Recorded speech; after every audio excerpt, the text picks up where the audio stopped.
A very warm good morning and Jai Hind to all my lovely students. How are you all? Hope you all are taking care of your eyes and of yourself also, and taking all the precautionary measures to avoid the risk of this coronavirus. And you are doing the studies also, as your half yearly are about to start. About to start, it means in the September they will start. Students in half yearly, the syllabus which you have got, chapter 3 is also mentioned there. But in half yearly you will get only lesson number 1 and 2, right? Because only 3 chapters are there and we are still on lesson number 2, and after that we need lot of practice for that. So no need to worry about for lesson 3. We are going to cover only lesson 1 and lesson 2 in our half yearly, right? Why I am on this topic? Because the today topic is related to the quality of population health, the outcome and the challenges which are left in the last class. So students, I request you all to join your hands and close your eyes for the short prayer, and after that we can start our class. And repeat after me. Now thank you God for everything. Thank you God for protecting us and keep blessing on us. Thank you God. So students, let's begin our class. I'm going to give you a very quick revision of what we have done in our last class. We are on lesson number 2, people as resources, and the topic was quality of population health. In the last class we got to know about what is health, what is the need of a good health, and what does the definition means. As you remember, we have studied about the Sakal and Vilas, and we have related this topic about their life, how health is important for them, right? And what have been done to achieve this, through government, what have been done. So we have done about there are family welfare and nutrition. If you remember my example, that those who are the pregnant ladies, उन्हें आंगनबाड़ी में बहुत सारी medicines मिलती हैं, उन्हें proper diet charts मिलती हैं. Even after the delivery, the babies got all the vaccination free, and they received a call from the government hospital on continuous basis about the vaccinations and all. So the government has started some of the schemes, and now we are going to study. We'll start our topic with the outcomes. Outcome and challenges. What does it mean? Outcome and challenges means whatever the schemes, whatever the ideas the government has planned and executed, what are the result of it. Outcome means the positive result, and the challenges means what they have faced. Fine. So let's start with the first outcome. That is, if you go through this, we have 7 outcomes. It means we have more and more profit out of them rather than the challenges. Okay, students. So students, our next topic is unemployment. This is the last topic of lesson number 2, unemployment. In Hindi, it is known as the Berozgari. I hope you all know the meaning of unemployment, the Berozgari. Okay, but what is unemployment means? Unemployment का मतलब क्या होता है? See students, there are so many kinds. हम types पे भी आएंगे कि unemployment कितने types की होती है. Let's start with an example. ठीक है, unemployment का मैं आपको पहले एक मीनिंग बताती हूँ कि unemployment का मतलब होता है कि नौकरी करना, right? अब नौकरी करना किसी भी वे में हो सकता है, या a situation where you get the money in return of work is known as employment या job opportunity, या आप कुछ भी कह सकते हो. आप इसमें example के through आप कैसे समझ सकते हो? See your mother. I am not talking about all the mothers. Some mothers are working, some are homemakers, some are doing both the things very well, and so we are talking about that. ये जो हमारी mothers होती हैं, we are taking the example of an average basis. Most of the married women are the homemakers. So हम उनकी बात कर रहे हैं. वो घर के सारे काम करती हैं, राइट? वो आपके लिए खाना भी बनाती हैं, आपके लिए आपके कपड़े भी धोती हैं, और घर को भी नीट एंड क्लीन रखती हैं, एंड आपकी भी वो टेक केयर करती है. But she didn't get any amount in return that, and she is not getting salary for that also, and she is not getting even a single holiday, right? तो अब आप ये बोलोगे कि नहीं मैम ऐसा नहीं है. We are having the maid also at our home who is doing all these kinds of work, and we are paying them. Exactly, the difference is that आपकी मदर भी काम करती है और आपने उन सब चीज़ों के लिए मेड भी रख रखी है, but you are paying to the maid. तो यानी कि जो वो मेड है, शी इज एम्प्लॉयड, यानी कि उसके पास काम है और आप इन रिटर्न उसे पैसे दे रहे हो. ठीक है, means the amount which you get in return of doing any work. आजकल आप लोग भी मम्मा से बोलते हैं ना, मम्मी बोलती है कि ये काम कर दो, वो काम कर दो, तो आप लोग क्या कहते हो, पहले बताओ कितने पैसे दोगे, है ना। या मम्मी बोलते हैं ना ठीक है मैं तुझे 10 रुपये दूंगी या 100 रुपीज़ दूंगी, तो प्लीज़ मेरा ये काम कर दो, है ना। ऐसा कुछ होता है ना, हम मतलब ब्राइब लेते हैं एक दूसरे से और देते हैं भी।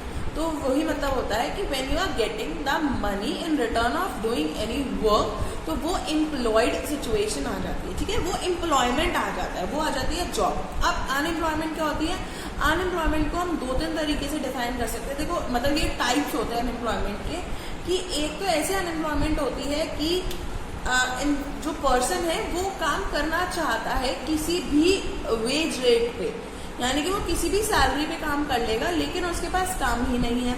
और एक ऐसा पर्सन है कि जिसके पास काम है लेकिन वो काम नहीं करना चाहता, क्यों, because he or she is not getting the salary or the wage according to his or her needs.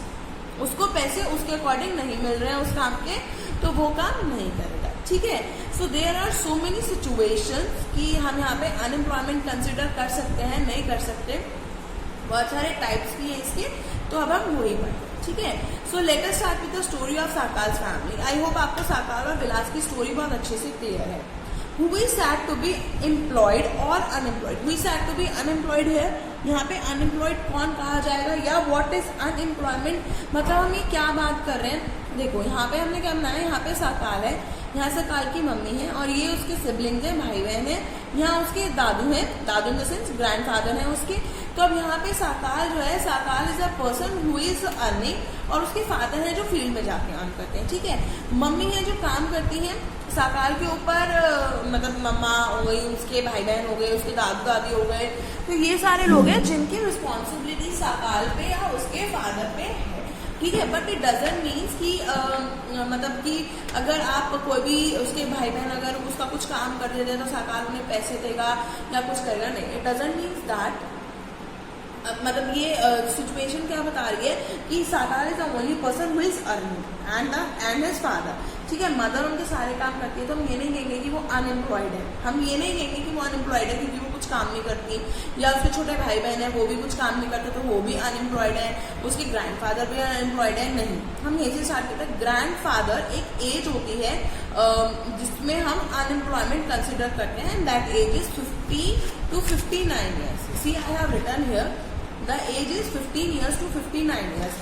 जो पर्सन 15 साल से 59 की ईयर्स में आते हैं, अगर वो कोई काम नहीं कर रहे तो हम उन्हें अनएम्प्लॉयड कंसिडर करेंगे, ठीक है। वो काम कर नहीं रहे, उनके पास काम है नहीं, वो बहुत सारी सिचुएशंस हैं जहाँ पे उसकी मम्मी जो है, ठीक है, ऐसा नहीं है कि वो काम नहीं करना चाहती या उन्हें करना नहीं है, डिपेंड करता है उन पर, भाई वो नहीं करना चाहती, नहीं करना चाहती, उनको कोई पैसे भी नहीं चाहिए, या कोई ये नहीं कह रही कि मेरे पास जॉब तो है मैं कर नहीं सकती, या मुझे मतलब जॉब करनी है तो मेरे पास काम नहीं है, नहीं, वो अपनी मर्जी से नहीं करे, ठीक है। और जो उनके सिबलिंग्स हैं वो अभी इस एज ग्रुप में आते ही नहीं क्योंकि वो 15 साल से छोटे हैं, और जो उनके ग्रैंड फादर है वो भी इस एज में नहीं आते क्योंकि ही इज +60, तो वो भी उस एज में नहीं आते। तो ये चारों पर्सन हम इन्हें अनएम्प्लॉयड नहीं कहेंगे because they are not coming into that particular age group जिसमें हम अनएम्प्लॉयड पर्सन लोगों को काउंट करते हैं, ठीक है। लेकिन यहाँ अगर हम विलास की बात करें, I am just giving an example, हम एक और चीज इमेजिन करते हैं विलास के साथ कि विलास के मम्मी पापा तो काम करते हैं खेत में जाकर, लेकिन विलास काम नहीं करता, विलास घर पे बैठा रहता है और वो कुछ नहीं करता, खाली ही बैठा रहता है, तो वहां पे विलास अनएम्प्लॉयड है बिकॉज वो 15 to 59 ईयर्स के एज ग्रुप में भी आता है, उसके पास काम भी है फील्ड में, लेकिन वो फिर भी काम नहीं कर रहा, तो हाँ, हम विलास को एक अनएम्प्लॉयड पर्सन कंसिडर कर सकते हैं, ठीक है स्टूडेंट्स। ओके, सो नेक्स्ट मतलब अनएम्प्लॉयड के बारे में क्या है, unemployment is said to be exist when people who are willing to work at the available wages but cannot find job। अब ये क्या है, अनएम्प्लॉयमेंट हम किसे कहते हैं, ऐसी सिचुएशन जहाँ पे लोग तो काम करने के लिए विलिंग है, लेकिन और किसी at the available wages means कि वो किसी भी वेज रेट पे काम करने को तैयार है, but they are not able to find the jobs, लेकिन उनके पास जॉब्स भी नहीं है, तो ऐसी सिचुएशन को हम कहते हैं अनएम्प्लॉयमेंट। अब नेचर ऑफ अनएम्प्लॉयमेंट क्या है, nature of unemployment differs in rural and urban areas. Rural यानी कि गांव में और अर्बन में अलग अलग कैसे हैं, सी स्टूडेंट्स, देयर आर ओनली मतलब there are 5 types of unemployment which you will get in your notes also, and I'm going to explain that. But here you are having the description according to rural and urban areas, right? Rural areas में आती है seasonal unemployment and disguised unemployment, and urban area में आती है आपकी educated unemployment. So first we'll go with the educated unemployment as it is a single one. तो ये हमारी एजुकेटेड अनएम्प्लॉयमेंट क्या कहती है? This happens when educated young people fail to find any job. Educated unemployment क्या हो गई? एक ऐसी सिचुएशन जहां पर पढ़े लिखे लोगों को जॉब नहीं मिलती। अब पढ़े लिखे लोगों को जॉब क्यों नहीं मिलती? There are so many reasons behind it. होता है यूजुअली कि 10+2 सबने क्लियर करी, यानी कि अपनी 12th क्लियर करी, and most of the students take admissions in courses, उनको डिग्री तो मिल जाती है, राइट? उनको डिग्री मिल गई, but they are not having knowledge according to that degree. कोई BBA कर रहा है, कोई BCA कर रहा है, BA कर रहा है, whatever the course they are opting, ठीक है? कई एजुकेटेड एम्प्लॉयमेंट ऐसे भी होती है, एजुकेटेड अनएम्प्लॉयमेंट जो है कि मतलब students are having the degree only but they are not having the knowledge, ठीक है? हम इसे कहते हैं ना कि किस्मत से पास हो गया, बहुत लकी है वो तो। और कुछ ऐसे होते हैं कि दो students who are not able to score more, मतलब उनके मार्क्स तो ज्यादा नहीं आते, but they are having a very vast and very good knowledge and they are having command on their subject, ठीक है? तो इसलिए कहते हैं knowledge matters, numbers doesn't matter, right? यही एक रीजन है कि नॉलेज मैटर करते हैं, because when you are going to find a job, जब आप जॉब के लिए जाओगे, जब आप नौकरी के लिए जाओगे, चाहे आप किसी भी लाइन में जाओ, चाहे आप टीचिंग लाइन में जाओ, चाहे आप किसी MNC में जाओ, या आप कहीं पे भी जाओगे, even you are running your own business, for that running of that business you also need some knowledge. ऐसा नहीं है कि मैं अगर दुकान खोल के बैठ गया तो मैं चला लूंगा, नहीं। इवन अगर आपको एक शॉप भी रन करनी है तो यू नीड नॉलेज कि मैं क्या क्या स्कीम्स अवेलेबल कर सकता हूँ अपने कस्टमर्स के लिए, मैं उसको कैसे रन करूँ, क्या क्या टाइमिंग्स रखूँ, क्या ऐसी चीज करूँ, क्या मार्केटिंग करूँ कि ज्यादा से ज्यादा कस्टमर्स जो है वो मेरी शॉप की तरफ अट्रैक्ट हो। So there are so many reasons, right? It means knowledge is more important rather than the marks. तो एजुकेटेड अनएम्प्लॉयमेंट जो होती है हमारी वो इसी तरीके की होती है कि पढ़े लिखे तो हैं but they do not having any kind of jobs, okay? Now let's come to the rural areas. First one is seasonal unemployment. Seasonal unemployment क्या होती है? Seasonal unemployment, what the definition is here, this happens when people are not able to find jobs during some months of the year. During some months of the year में मतलब ये क्या कह रहा है? See, this happens when people are not able to find jobs during some month of years. What I am trying to explain you, see students, what happened? Person A, person B, person C, person D and person E, okay? 5 persons are there. मेरे पास यहाँ 5 लोग हैं। What happen कि ये सारे के सारे क्या करते हैं? दे आर लेबर, ठीक है? लेबर है ये, तो ये मतलब लेबर ए हो गई, labour B, labour C, labour D, labour E, ये सारे के सारे ना क्या करते हैं? They are the wage earners. इनको मतलब डेली के हिसाब से काम करता है, डेली इनको पैसे मिलते हैं। I hope you know the meaning of ways earners. Daily veg earners वो होते हैं डेली वेज अर्नर्स जो रोज के जिनको रोज के पैसे मिलते हैं काम करने के, ठीक है? अगर वो एक दिन काम पे नहीं जाएंगे तो उन्हें पैसे नहीं मिलेंगे, जाएंगे तो उन्हें मिल जाएंगे। हिंदी में से बोलते हैं दिहाड़ी बनाना, ठीक है? तो वो वाली चीज हो गई। अब क्या होता है कि अब आपका कटाई का सीजन आता है, मार्च अप्रैल में होता है ना, गेहूं कटती है और ये सब होता है, तो ये पांचों के पांचों लेबर पहुंच जाएंगे आपके फील्ड में काम करने के लिए कि भाई हमें काम मिलेगा, ठीक है? उसके बाद क्या करेंगे? जैसे कटाई खत्म होगी तो आपको फील्ड में एक गया, second one, third one, fourth one, fifth one, सारे के सारे लेबर धीरे धीरे धीरे करके गायब हो जाएंगे। This is known as seasonal unemployment when people are not able to find jobs during some months of the year. अब अप्रैल में के बाद क्या होता है? कभी कभार अप्रैल में जैसे we are living in India, तो इस साल तो कोरोना वायरस की वजह से नहीं हुआ, लेकिन जब अप्रैल में वो आते हैं आपके फेस्टिवल्स आते हैं, नवरात्रे आते हैं, सबको पता है वो कंजक होती है, सबको सब इस चीज़ से अवेयर है, तो क्या आएगा? फिर वापस आ जाएंगे, 5 नहीं आएंगे, 3 वापस आ जाएंगे, ठीक है? धीरे धीरे करके वापस आ जाएंगे। किसी ने किसी मेले में शॉप लगा ली, किसी ने किसी मेले में, किसी ने किसी मेले में, ठीक है? यहाँ से फिर गायब हो जाएंगे। फिर उसके बाद इनका सितंबर में आपकी वो गणेश चतुर्थी आती है, जो ड्यूरिंग ये पीरियड चल रहा है हमारा गणेश चतुर्थी का ही, तो यहाँ पे भी बहुत सारे फेयर लगते हैं आपके। अगेन दे विल कम, मतलब कुछ टाइम के लिए आते हैं, सीजनल अनएम्प्लॉयमेंट होती है, उसके बाद वो चले जाते हैं। So I hope it is clear to you कि यानी कि जो हमारे वर्कर्स होते हैं they are having work only during some months of the year. पूरे साल के लिए वो एम्प्लॉयड नहीं होते, कुछ महीने के लिए वो एम्प्लॉयड होते हैं, राइट। नेक्स्ट आता है हमारा disguise unemployment. Disguise unemployment is very interesting और इसका मैं एग्जाम्पल आपको बहुत अच्छे से दूंगी, ठीक है। ये क्या कहता है, in this people appear to be employed but actually they are not adding to the productivity. What happened? I'm taking the example of again एक field है, ठीक है, वहाँ पे 5 लोग काम कर रहे हैं, ठीक है, 5 persons are working here but I'm not able to take the things in my hand. See, 5 people are working here.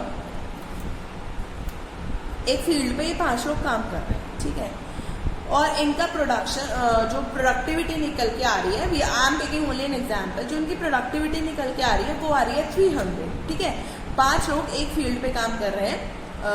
For example ये बड़े भाई हो गए, यहाँ पे 4 दिखाई दे रहे हैं आपको, 5। ये एक ही फैमिली के लोग हैं, सबसे बड़े मतलब पापा हो गए, उनके 2 बच्चे हो गए और उन 2 बच्चों के एक बच्चे हो गए, ठीक है। तो ये फैमिली काम कर रही है।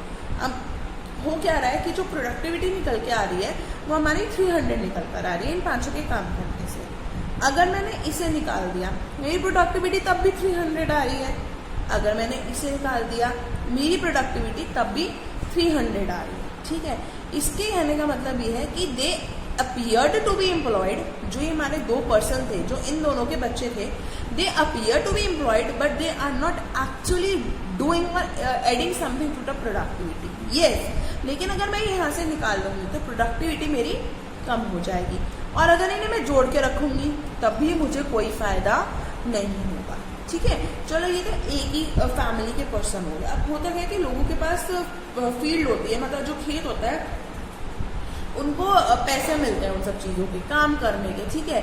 तो जहाँ पे 3 लोग काम कर रहे हैं, अगर वहाँ पे 5 लोग काम करेंगे तो इट्स डेफिनेटली कि उनकी वेजेस पे भी फर्क पड़ेगा, क्योंकि जो ओनर है वो तो तब भी सपोज अगर वो 500 रुपीज़ दे रहा है तो ये तो फिर सबको 100 रुपये मिले, और अगर ये 500 रुपीज़ 3 पर्सन में डिवाइड होगा जिनसे एक्चुअल प्रोडक्टिविटी भी निकल के आ रही है, तो इनको वेजेस भी ज़्यादा मिलेंगे और उनका काम भी वही हो रहा है। तो this is known as disguised unemployed. Okay, this is clear to you all? I hope it is very much clear, the disguised unemployment to you, right? So the next is the what I am saying about, the next is the structural unemployment। और जो disguised unemployment होती है ना, basically हमें agriculture में ही मिलती है, मतलब प्राइमरी सेक्टर में ही हमें ये डिस्गाइज्ड अनएम्प्लॉयमेंट मिलेगी। इसके अलावा हमें डिस्गाइज्ड अनएम्प्लॉयमेंट और कहीं देखने को नहीं मिलती। फिर आता है हमारा स्ट्रक्चरल अनएम्प्लॉयमेंट, जो आपके नोट्स में अवेलेबल है, यहाँ नहीं है, but I am going to give you the pics of this one also. So structural unemployment है, it is that situation in which unemployment occurs due to, ये एक ऐसी सिचुएशन है जहाँ पे अनएम्प्लॉयमेंट आती है lack of capital, lack of resources, under utilization of natural resources, या surplus workers are compared to demand. Indian economy is facing structure. यहाँ पे बेसिकली क्या होता है कि डिमांड तो बहुत ज़्यादा हो रही है, but we are not having the capital and resources according to that. Okay, हमारी कैपिटल भी, हमारे कैपिटल मीन्स जो पैसा लगा रहे हैं हम, वो भी हमारे पास कम है, the resources which we are using वो भी हमारे पास कम है। तो ये सारी चीज़ें आती हैं हमारी स्ट्रक्चरल अनएम्प्लॉयमेंट, ठीक है। एक ऐसे अनएम्प्लॉयमेंट जहाँ पे इन सब चीज़ों की कमी है, ठीक है। इसके बाद एक लास्ट अनएम्प्लॉयमेंट आती है हमारी टेक्निकल अनएम्प्लॉयमेंट। ये यूजुअली बहुत ज़्यादा टाइम के लिए नहीं रहती। होता क्या है, technical as a name suggest, the employment occurs due to the technology change. अब क्या होता है, सपोज आप लोग हो, ठीक है, हम जिस जनरेशन में, हम अपनी जनरेशन से पहले हम अपने मम्मी पापा की जनरेशन की बात करते हैं, फ़ोन उनके पास भी था, ऐसा नहीं है, they are using the phone, but they are using कि दैट जो घर में बेस फोन होता था, फ़ोन आना, फ़ोन करना, ये, या उनके पास अगर उस टाइम पे मोबाइल फ़ोन्स होंगे तो इतनी फैसिलिटी नहीं थी जितनी आज की फ़ोन्स में है।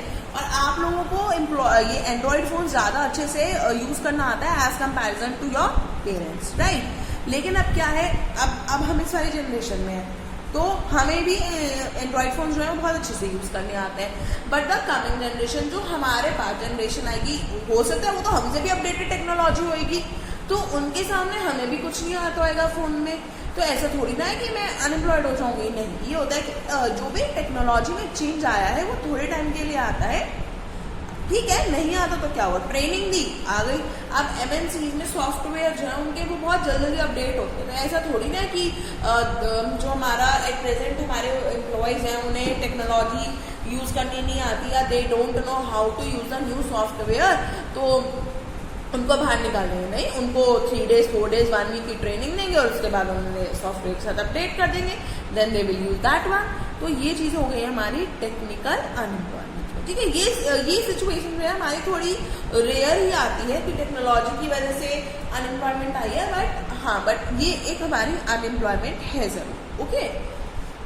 अब हमारा एक क्वेश्चन आता है कि that is the basic cause of unemployment is the basic cause of underdevelopment of the Indian economy, and it leads to a huge wastage of manpower resources. Why? या explain. तो yes, बिल्कुल होती है। क्या होता है, लॉस ऑफ ह्यूमन रिसोर्सेज। जो हमारी ह्यूमन रिसोर्सेज है उसे हम खो देते हैं। उसे हम कैसे खो देते हैं? Unemployment leads to loss of human resources. Times of country's labor force is wasted for want of employment. It also leads to underutilization of human resources. अब होता क्या है कि सपोज मैं ही हूँ, ठीक है, मतलब मैं क्या, आप लोग को नहीं कंसिडर करेंगे, लेकिन हम लोग जैसे हम we are the youth of the generation. अगर मेरे पास काम नहीं होगा, so the energy, the ability I am having right now, जैसे जैसे ईयर बढ़ेगी या एज भी मेरी कम होएगी, और अगर मुझे काम नहीं मिलेगा तो मैं किसी चीज़ से अपडेट भी नहीं रहूँगी, मुझे टेक्नोलॉजीज भी यूज़ नहीं करनी आती होंगी, तो धीरे धीरे करके मतलब मैं एक लाइबिलिटी बनती जाऊँगी अपनी इकोनॉमी के ऊपर। क्यों? क्योंकि मुझे जॉब नहीं मिल रही, मुझे कुछ नहीं आता, मुझे कुछ नहीं करना, तो I will be the liability for my economy, ठीक है। अब आप कहोगे कि हमारी मदर भी ऐसे करती है, नहीं, दे चूज देमसेल्फ। व्हाट हमने अनएम्प्लॉयमेंट की डेफिनेशन क्या पढ़ी थी? We want to do work, we are willing to do work, but we are not having any kind of job. Okay, तो अनएम्प्लॉयमेंट आप उसे कहते हैं। Got it? समझ में आया?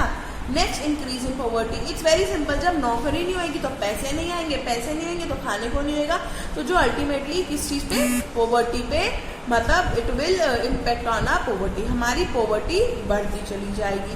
देन द सोशल प्रॉब्लम जैसे टेररिज्म, डिसऑनेस्टी। अगर आप लोगों ने अब अपना सुना हो रिसेंटली, अगर घर के आसपास, बिकॉज ये केसेस बहुत से मेरे को मिल रहे हैं कि चोरी होने लगी है बहुत ज़्यादा, और किसी को गोली भी मार देते हैं, मतलब व्हीकल चोरी हो गए, बच्चे उठा के ले जाते हैं।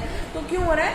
कोरोना वायरस में, बिकॉज सो मैनी पीपल है लॉस्ट देयर जॉब, और जिन्होंने मतलब जॉब की बात नहीं कर रहे, इवन जिनके बिजनेस भी रन हो रहे थे, कईयों के बंद हो गए हैं, कईयों के दोबारा ट्रैक आने में बहुत टाइम ले रहा है, तो बहुत टाइम लगता है। तो ये टेररिज्म, डिसऑनेस्टी, गैम्बलिंग, ये सारी चीज़ें भी आ जाती हैं। पॉलिटिकल इंस्टेबिलिटी मीन्स कि जो यूथ है वो ये कहेगी कि anti social elements as a government fails to provide them work. जो हमारी सोशल पॉलिटिक्स मतलब गवर्नमेंट है, जब हमें वही काम नहीं दे पा रही तो क्या करेंगे? तो पॉलिटिकली मतलब एक गवर्नमेंट जो है वो कहने का लगता है next time we will give the vote to the current prime minister or not, kind of that one, okay.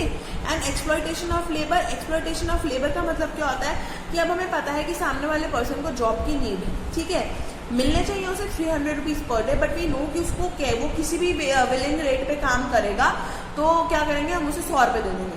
ये होता है कि तुम्हें काम ही तो चाहिए, 300 नहीं मिलेंगे तो 100 रुपये मिलेंगे, तो कहेगा ठीक है, ना से तो बेटर है कि कुछ मिल ही रहा है। तो यहाँ पे लेबर भी हमारी एक्सप्लॉइट हो जाती है, राइट। तो we have completed lesson number 2। Right now we have completed the last topic of lesson number 2, people as resources, that is unemployment, right? And with this topic we have completed our chapter 2 also. Students, right now I'm not giving you any kind of notes. Next week I will give you notes and 2 assignments which you have to send me by completing them. And one more important information, again and again I am saying that in half yearly you will only lesson number 1 and lesson number 2 will come, okay? So after this chapter we'll start the revision series again from lesson number 1, and if you have any doubts please do contact me. and every week now you will get assignments, which is a mixture of lesson number 1 and 2. Okay, assignment, test, whatever I want to take, I'll tell you, right? So I'll tell you on 3-4 days prior if I want to take test, so that you can prepare yourself, because assignment you will get on the day when you are having your period, right? I hope it is clear to you all. Dear students, you are requested to please stay home, stay safe, take care, stay blessed. Thank you. Bye bye.